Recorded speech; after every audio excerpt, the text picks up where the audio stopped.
السلام علیکم M J T V میں خوش آمدید۔ تاج محل کی کہانی 17ویں صدی میں مغل بادشاہ شاہجہان کے دور میں شروع ہوتی ہے۔ 1631 میں شاہجہان کی بیوی ممتاز محل اپنے 14ویں بچے کو جنم دیتے ہوئے المناک طور پر انتقال کر جاتی ہیں۔ ممتاز محل کی موت سے پریشان ہو کر شاہجہان نے یادگار کے طور پر تاج محل بنانے کا فیصلہ کیا۔ پھر 1632 میں تاج محل کی کنسٹرکشن شروع ہوئی۔ کنسٹرکشن مٹیریل ہندوستان اور ایشیا کے مختلف حصوں سے منگوایا گیا تھا۔ قدیم سفید ماربل موجودہ راجستھان کے مکرانہ سے منگوائے گئے تھے، جبکہ نیم قیمتی پتھر جیسا کہ جیڈ، لاپس لازولی، فیروزی اور نیلم افغانستان، تبت اور سری لنکا سمیت دور دراز ممالک سے لائے گئے تھے۔ کنسٹرکشن کے دوران مٹیریل کو ٹرانسفر کرنے کے لیے 1000 ہاتھیوں کا استعمال کیا گیا تھا۔ تاج محل کی تعمیر میں تقریباً 20 سال لگے اور اس میں ہزاروں کاریگروں اور مزدوروں نے کام کیا۔ تاج محل دنیا کے فیمس ٹوریزم جگہوں میں سے ایک ہے، جہاں پر ہر سال لاکھوں ٹورسٹ اسے دیکھنے آتے ہیں، لیکن حال ہی میں تاج محل کو کچھ سنگین چیلنجوں کا سامنا کرنا پڑ رہا ہے۔ تاج محل کے سفید ماربل میں کریکس نمودار ہو رہے ہیں، سفید ماربل اپنی چمک کھو رہے ہیں، اور ساتھ ہی تیزابی بارش تاج محل کی خوبصورتی کے لیے ایک بڑا خطرہ ہے۔ یاد رہے، تاج محل صرف ایک ٹورسٹ پلیس نہیں، بلکہ یہ ہندوستان کی معیشت اور ثقافتی شناخت کا ایک سنگ بنیاد ہے۔ تاج محل کی کمی یا اس کے کولیپس ہونے کی صورت میں بھارت کو بہت سے سنگین نقصانات کا سامنا کرنا پڑے گا۔ آج کی اس ویڈیو میں ہم تاج محل کی شارٹ ہسٹری اور کنسٹرکشن سٹیجز سے لے کر تاج محل کو پیش آنے والے مختلف خطروں اور چیلنجز کے بارے میں بات کریں گے، اور ساتھ میں تاج محل کے کولیپس کرنے یا اس کی ویلیو ختم ہونے کی صورت میں بھارت کو اس سے کیا اور کتنا نقصان ہو سکتا ہے۔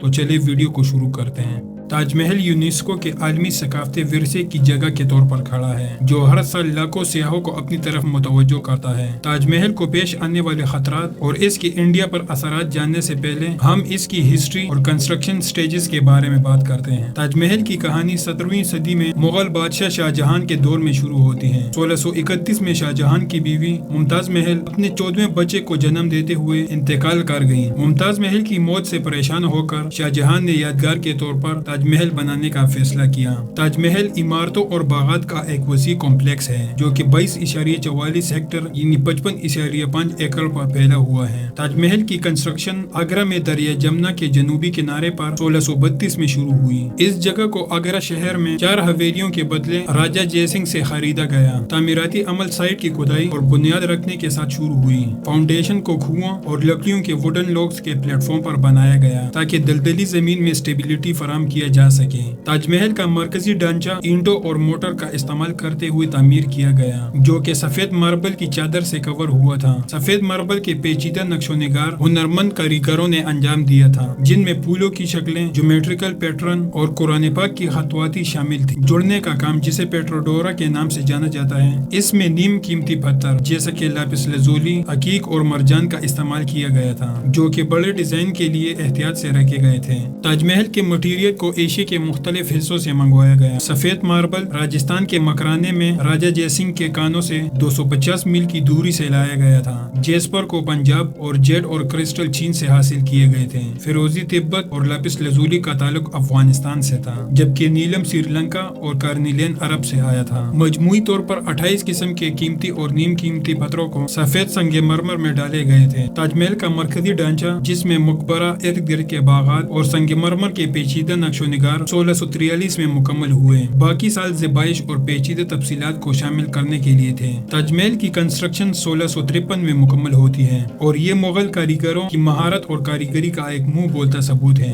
تاج محل کو کمپلیٹ ہونے میں تقریباً 22 سال لگے۔ ایک اندازے کے مطابق تاج محل کی کنسٹرکشن میں 20,000 سے زیادہ مزدوروں، کاریگروں، آرکیٹیکٹس اور کیلیگرافر نے کام کیا، جن کو دنیا کے مختلف خطوں جیسا کہ ہندوستان، پرشیا، سلطنت عثمانیہ اور یہاں تک کہ یورپ سے بھی لایا گیا تھا۔ کنسٹرکشن کے دوران تعمیراتی سامان کی نقل و حمل کے لیے 1000 سے زیادہ ہاتھیوں کا استعمال کیا گیا۔ خیال کیا جاتا ہے کہ تاج محل، جو کہ 1653 میں مکمل ہوا تھا، اس کی کنسٹرکشن پر اس وقت لگ بھگ 32 ملین یعنی 9.5 کروڑ انڈین روپیز خرچ ہوئے تھے، جو کہ آج کی یعنی 2024 میں تقریباً 70 بلین یعنی 20 خرب یا 2000 ارب روپے بنتے ہیں۔ تاج محل کو 1983 میں یونیسکو کی ورلڈ ہیریٹیج سائٹ کے طور پر نامزد کیا گیا تھا، اور فی الحال archaeological survey survey of India اس کی نگرانی کر رہا ہے، لیکن تاج محل اپنی خوبصورتی اور ثقافتی اہمیت کے باوجود کئی خطرات کا سامنا کرتا ہے جو کہ اسے خطرے میں ڈالتے ہیں۔ ان میں سے سب سے بڑا خطرہ ایئر پولوشن ہے۔ آگرہ کے آس پاس کے کارخانے جیسا کہ میترا آئل ریفائنری بہت زیادہ آلودگی پھیلاتے ہیں، جیسا کہ سلفر ڈائی آکسائڈ اور نائٹروجن آکسائڈ۔ یہ آلودگی ہوا میں واٹر ویپر کے ساتھ ریئیکٹ کرتے ہوئے سلفیورک اور نائٹرک ایسڈ بناتی ہیں، جس سے تیزابی بارش ہوتی ہے۔ جب یہی تیزابی بارش سفید ماربل پر پڑتی ہے تو اس کا سفید رنگ اور اس کی سطح بہت زیادہ خراب ہو جاتی ہے۔ اس کے ساتھ گاڑیوں، جلنے والی ایندھن اور قریبی صنعتوں سے نکلنے والا دھواں اور ذرات بھی سفید ماربل پر جم جاتے ہیں۔ یہ ایک یلوش کلر کا باعث بنتی ہیں جو کہ تاج محل کی سفید شکل کو دھندلا اور خراب کرتا ہے۔ اس کے ساتھ دریا جمنا جو کہ تاج محل کے پیچھے بہتی ہے بہت زیادہ آلودہ دریا ہے۔ آلودہ پانی نہ صرف تاج محل کی خوبصورتی کو متاثر کرتا ہے بلکہ اس کی بنیادوں کو بھی کمزور کرتا ہے۔ تاج محل کے پیچھے دریائے جمنا میں زیادہ آلودگی اور گندے پانی کی وجہ سے ایک قسم کا کیڑا بنتا ہے جسے کائرونومس کیلیگرافس کہتے ہیں۔ یہ کیڑا سفید سنگ مرمر پر سبز مائل کالا فوزلہ چھوڑ دیتا ہے جس سے داغ رہ جاتے ہیں۔ اس کے علاوہ جب دریائے جمنا سوکھ جاتا ہے تو تاج محل کے بنیاد میں موجود لکڑی کی تہ ہوا کے سامنے آ جاتی ہے۔ یہ لکڑی گیلی یا خشک ہونے پر پھیلتی اور سکڑ جاتی ہے جس سے تاج محل کی ساخت کو بہت زیادہ نقصان پہنچ سکتا ہے۔ اس کے ساتھ تاج محل کی سیر کرنے والے بہت سے سیاحوں کے چلنے سے ماربل کو بھی نقصان پہنچ سکتا ہے، کیونکہ تقریباً ہر سال لاکھوں ٹورسٹ تاج محل کو دیکھنے آتے ہیں۔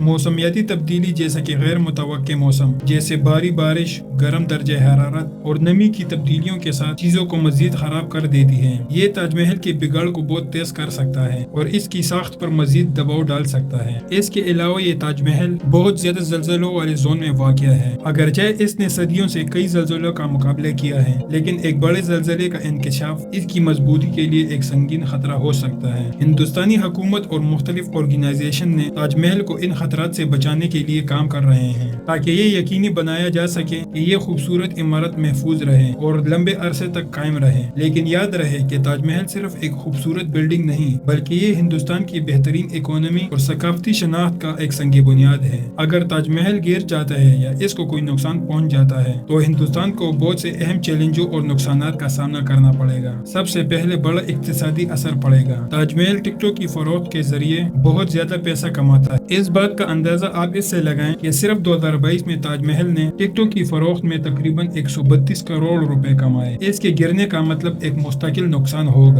اس کے علاوہ ایک اندازہ لگایا گیا ہے کہ تاج محل آگرہ میں ڈائریکٹلی اور انڈائریکٹلی 1,20,000 تک نوکریاں پیدا کرتا ہے۔ اس کے گرنے یا اس کے خاتمے کی صورت میں مختلف شعبوں میں بڑے پیمانے پر ملازمت کے نقصانات ہوں گے، جس میں ہوٹل، ریسٹورنٹ، یادگاری دکانیں اور مقامی بازاروں کو کاروبار میں نمایاں کمی کا سامنا کرنا پڑے گا، جس کے نتیجے میں ممکنہ طور پر بندش اور ملازمت کے نقصانات ہوں گے۔ تاج محل نہ صرف ایک ثقافتی جگہ ہے بلکہ ہندوستان کی معیشت میں بھی ایک اہم شراکت دار ہے۔ اس کی خوبصورتی لاکھوں سیاحوں کو راغب کرتی ہے، ملازمتیں پیدا کرتی ہیں اور مقامی کاروبار کو فروغ دیتی ہے۔ اس عجوبے کو محفوظ کر کے ہندوستان نہ صرف اپنے ورثے کی حفاظت کرتا ہے بلکہ اپنے لوگوں کے لیے ایک خوشحال مستقبل بھی محفوظ رکھتا ہے۔ تاج محل کا گرنا یا اس کو نقصان پہنچنا انڈیا کے لیے ایک بہت بڑا اقتصادی اور ثقافتی نقصان ہوگا۔ امید ہے MJTV کی یہ ویڈیو آپ کو بہت اچھی لگی ہوگی۔ ایسی ہی مزید انفارمیٹیو ویڈیوز کے لیے ہمارے چینل کو لائک اور سبسکرائب کریں۔ تو ملتے ہیں ایک نئی اور شاندار ویڈیو میں، تب تک کے لیے اللہ حافظ۔